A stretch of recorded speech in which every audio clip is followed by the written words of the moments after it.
धन कमाने के लिए कोई अपना शील बेच दे, कोई अपना कैरेक्टर बेच दे, कोई अपना सब कुछ बेच दे। यह तो आज के समय में एक आम बात हो गई है। क्या कोई शील को बचाने के लिए धन को न्यौछावर कर सकता है?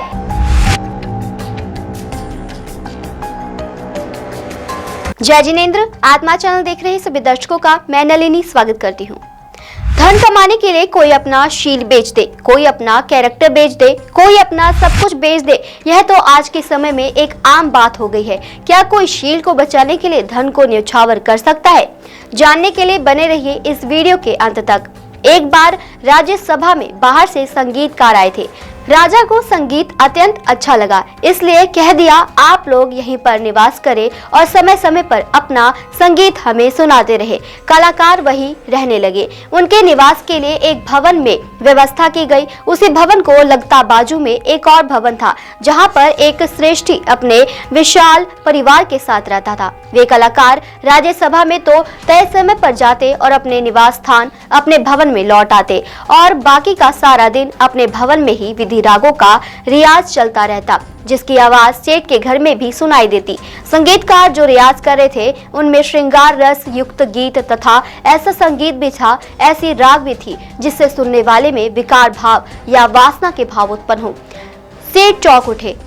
युवान पुत्रियां और युवान बहुएं घर में थी। सेठ ने सोचा उनके कानों में ऐसा संगीत गूंजता रहे तो वासना और विकार के तूफान उनके मन में उठ सकते हैं। सबके शील, सदाचार और सद्विचार की रक्षा तो होनी ही चाहिए। सेठ ने पता लगाया तो पता चला कि यह संगीतकारों की व्यवस्था तो स्वयं राजा के द्वारा ही की गई है, यानी इनको यहाँ से दूसरे जगह पर शिफ्ट करना या करवाना आसान बात नहीं है। सेठ ने सोचा कि कोई बात नहीं, जो मूल्य चुकाना पड़ेगा चुकाऊंगा, क्योंकि सदाचार और अच्छे संस्कार सबसे अधिक मूल्यवान है।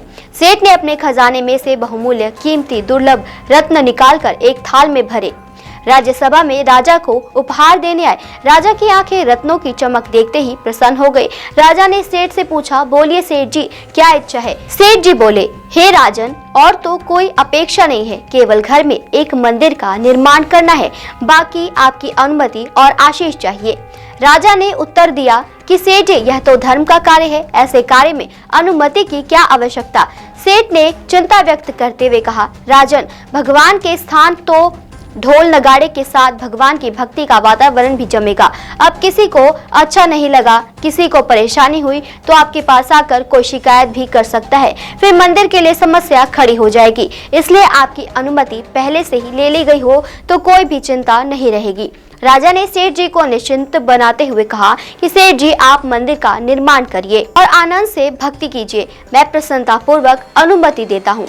मंदिर का निर्माण हुआ। प्रभु की प्रतिमा भी प्रतिष्ठित की गई। सेठ ने ढोल नगाड़े वालों को बुलाया और कह दिया कि बजाते रहो दिन भर, जोर जोर से, अब कोई रोकने वाला नहीं है। इन ढोल नगाड़ों की आवाज से पास के भवन में रुके हुए संगीतकारों को रियाज में काफी डिस्टर्बेंस हुआ। संगीतकारों को तो शांत वातावरण चाहिए होता है। अब अभ्यास करे तो कैसे करे? वो गए राजा के पास और कंप्लेंट की। राजा ने सोचा, सेठ जी को तो अनुमति दे दी गई है, अब उन्हें मना भी नहीं कर सकते। क्या करना? मंत्रीश्वर, संगीतकारों का निवास स्थान बदल डालिए। राजा की आज्ञा अनुसार संगीतकारों को दूसरे स्थान पर शिफ्ट किया गया। सेठ जी ने चैन की सांस ली। सदाचार पर आया हुआ भय टल गया। पूज्य श्री कहते हैं कि वर्तमान काल अत्यंत विषम विकट हो चुका है। मॉडर्न लाइफस्टाइल अपनाने के चक्कर में लोग अपना शील, अपने सदाचार, अपना सब कुछ बेचने के लिए तैयार हो जाते हैं। रोजाना न्यूज में हम सब देखते हैं कि किस तरह से महिलाओं का, बहनों का शोषण किया जाता है। कई बार तो मजबूरी के चलते ऐसी गलत हरकतों को चुपचाप सहना ही पड़ता है। कई किस्मों में युवावस्था के कारण नॉर्मल लगने लगता है और वहीं से होती है पतन की शुरुआत। फिसलते फिसलते हद पार भी कर देते हैं और फिर जीवन भर एक अपराध का बोझ दिल में चुभता रहता है। व्यक्ति फिर जीवन भर स्वयं को कोसता ही रहेगा। विवाह के बाद पति या पत्नी पवित्रता के विषय में पूछे तो यह सत्य बताना भी संभव नहीं होता और जीवन के निकटतम साथी को, अत्यंत प्रिय व्यक्ति को, लाइफ पार्टनर को हर बार असत्य ही कहना पड़ता है। भारी मायाचार करना पड़ता है। हृदय में निरंतर एक चुभन सी रहती है और भविष्य में आने वाले भव में आने वाले जन्म में परिणाम अलग, इससे कई अधिक अच्छा होता है आधुनिकता के स्थान पर थोड़ा सादगी को अपनाया होता। क्या फर्क पड़ता है? एक दृष्टि से देखने जाए तो सदाचार सद्गुणों से युक्त जीवन ही सही मायने में हाई फाई जीवन माना जाना चाहिए।